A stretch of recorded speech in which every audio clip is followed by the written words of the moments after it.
రాష్ట్రంలో ఉన్నటువంటి 5 కోట్ల మంది ప్రజానీకానికి దేవాలయం ఏమిటంటే రాష్ట్ర శాసనసభ.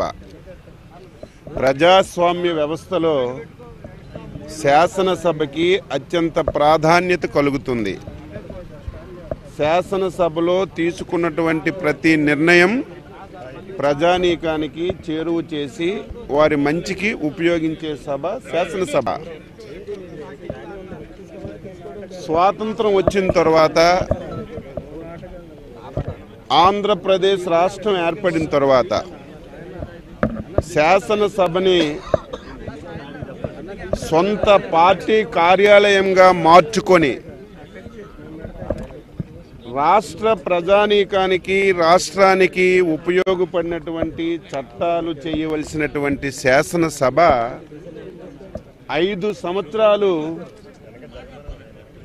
వైసీపీ ప్రభుత్వం జగన్మోహన్ రెడ్డి తీసుకొచ్చినటువంటి ప్రతి చట్టం ఈ రాష్ట్ర వినాశనాన్ని గురించి తీసుకొచ్చారు తప్ప ఈ 5 సంవత్సరాల్లో తీసుకొచ్చినటువంటి ఏ చట్టం కూడా ఈ రాష్ట్రానికి ఉపయోగపడలేదని చెప్పి తెలియచేస్తున్నాను. ప్రజాస్వామ్య వ్యవస్థలో ప్రభుత్వం ఎంత అవసరమో ప్రతిపక్షం కూడా అంత అవసరం. ప్రభుత్వ వాదన ప్రభుత్వం చెప్తుంది. ప్రజల సమస్యలు శాసనసభలో ప్రతిపక్షం లేవనెత్తితే తప్పులుంటే సరిచేసుకొని ప్రభుత్వం ముందుకెళ్ళడానికి ఈ వ్యవస్థ పనిచేస్తుంది. కానీ 5 సంవత్సరాలు శాసనసభలో ప్రతిపక్షం యొక్క గొంతుని చేసినటువంటి ప్రభుత్వం జగన్మోహన్ రెడ్డి ప్రభుత్వం అని చెప్పి ఈ సందర్భంగా తెలియజేస్తున్నాను. ఈరోజు 4వ రోజు మేము సొంత కార్యక్రమాలు చేయడం లేదు. సొంత ఎజెండా మాకేం లేదు. ఈ రాష్ట్రంలో 5 కోట్ల మంది ప్రజలు వివిధ రకాల సమస్యలతో బాధపడి ఇబ్బంది పడుతుంటే రోజుకొక ఇష్యూని తీసుకొచ్చి ప్రభుత్వం దృష్టిలో పెట్టి చర్చించాలని చెప్పి ప్రయత్నం చేసినా మాకు కనీసం అవకాశం ఇవ్వకుండా ప్రతిరోజు దారుణాతి దారుణంగా సస్పెండ్ చేయడం ఇది ప్రజాస్వామ్యానికే మంచిది కాదని చెప్పి తెలియచేస్తున్నాను. ఈరోజు కూడా ప్రధానమైనటువంటి అంశాలు సగభాగం ఉన్నటువంటి యువత, సగభాగం ఉన్నటువంటి మహిళలు అనేకమైనటువంటి సమస్యలతో ఇబ్బంది పడుతున్నారు. అదేవిధంగా ఈ ప్రభుత్వం ఏర్పడక ముందు, ఈ ప్రభుత్వం ఏర్పడిన తర్వాత యువతకి అనేక హామీలు ఇచ్చారు. జాబ్ క్యాలెండర్ ఎవ్రీ ఇయర్ ఫస్ట్కి ఇచ్చి జాబులన్నీ కూడా ఫిలప్ చేస్తామన్నారు. చంద్రబాబు నాయుడు గారు అబద్ధాలు చెప్తున్నారు.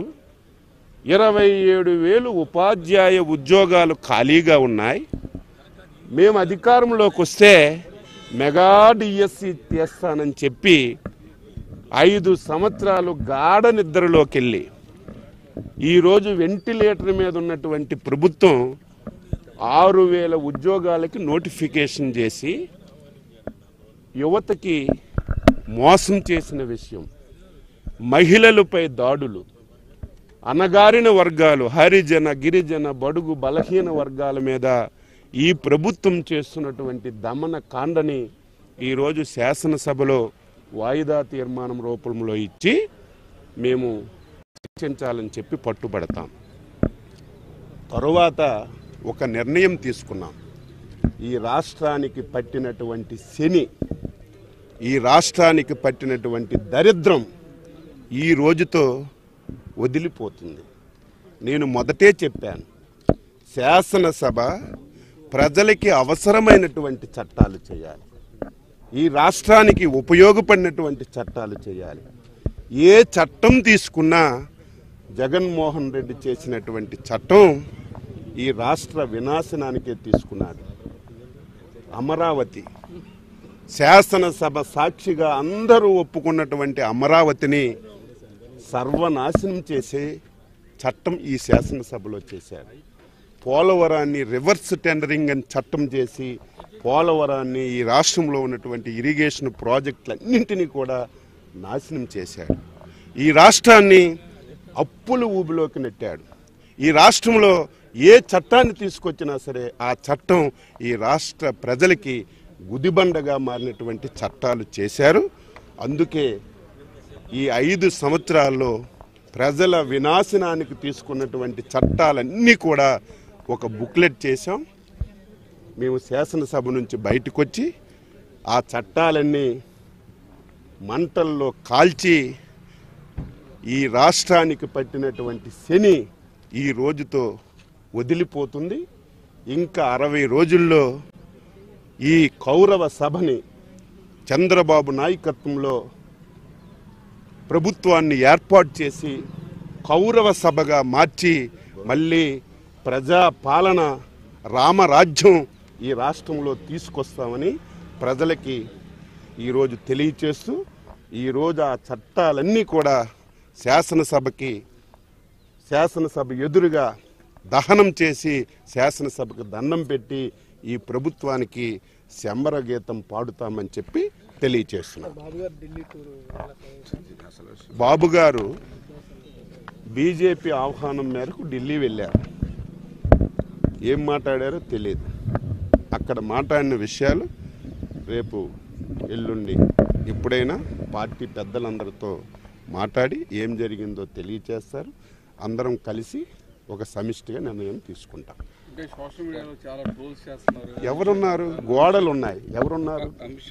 మీకు నాకు సోషల్ మీడియాకి ఎవరికి తెలుసు? అక్కడ ఉన్న వాళ్ళు చంద్రబాబు నాయుడు గారు, అమిత్ షా గారు, నడ్డా గారు. చంద్రబాబు నాయుడు ఎక్కడైనా చెప్పారా? అమిత్ షా గారు చెప్పారా? నడ్డా గారు చెప్పారా? ప్రెస్లోని ఎక్కడైనా సరే మాట్లాడారా? ఎక్కడ ఏం జరగలేదు. కానీ ఎంత నీచాతి నీచమైన వెధవలు అంటారు ఈ రాష్ట్రంలో వైసీపీ సోషల్ మీడియా వెధవలు. ఇంత దారుణంగా సోషల్ మీడియాలో నిన్న పొడమ తల్లికి దండం పెట్టిన విషయం, అమరావతి భూమికి దండం పెట్టిన విషయాన్ని ఒక ఫోటోని పెట్టి మార్ఫింగ్ చేసి చంద్రబాబు నాయుడు గారు బీజేపీ పెద్దల కాలు మీద పడుతున్నట్టుగా నీచాతి నీచంగా ఈరోజు ఫోటోలు పెట్టారు. దీన్ని తీవ్రంగా కండి. ఆ కర్మ మీకు పట్టింది. కాలు మొక్కడం, మసాజులు చేయడం, బతిమలాడుకోవడం మీకు అవసరం. ఎందుకంటే మీ మీద అవినీతి కేసులు ఉన్నాయి, మీ మీద 12 షార్ట్ షీట్లు ఉన్నాయి. రేపు కానీ ఎల్లుండి కానీ శిక్ష పడుతుందని బీజేపీ పెద్దలు కాలు పట్టుకునే అవసరం మీకుంది తప్ప తెలుగుదేశం పార్టీకి అధినేతకు లేదు. మేము ఏ నిర్ణయం తీసుకున్నా సరే రాష్ట్ర ప్రయోజనాల గురించి తీసుకుంటాం. 5 కోట్ల మంది ఆంధ్రుల గురించి తీసుకుంటాం తప్ప ఏదో మా స్వార్థం గురించి కాదు. వెధవల్లారా, అటువంటి మార్ఫింగ్ చేసినటువంటి పనికి మాలిన సన్నాసులారా, ఎప్పటికైనా మీరు బుద్ధి తెచ్చుకొని మారకపోతే మీరు దానికి తగినటువంటి ఫలితాన్ని అనుభవిస్తారని చెప్పి తెలియజేస్తూ అందరికీ నమస్కారం. ఇస్తాం ఇచ్చినా ఏముంది? పోలీసులు ముందు చెవిటివాడ ముందు శంఖమూదినట్టుగా ఎవడో మా కార్యకర్త ముఖ్యమంత్రి మీదో వైసీపీ నాయకుల మీదో చిన్న పోస్ట్ పెడితే అర్ధరాత్రి అరెస్ట్ చేసేస్తున్నారు. మేము ఆధారాలతో సహా పోలీస్ స్టేషన్కి వెళ్ళి కంప్లైంట్ చేసినా ఎక్కడ కూడా పట్టించుకున్నటువంటి నాదుడు లేడు. ఇవన్నీ రికార్డ్ అవుతున్నాయి. వారు పట్టించుకోరని తెలుసు, మేము కంప్లైంట్ ఇచ్చిన కేసు కట్టరని తెలుసు. కానీ ఇవన్నీ రికార్డు చేస్తున్నాం. రేపు అధికారంలోకి వచ్చిన తర్వాత మొత్తం A to Z ఒక ఎంక్వైరీ చేసి దీని మీద ఈ కథని తేలుస్తామని చెప్పి తెలియజేస్తున్నాం.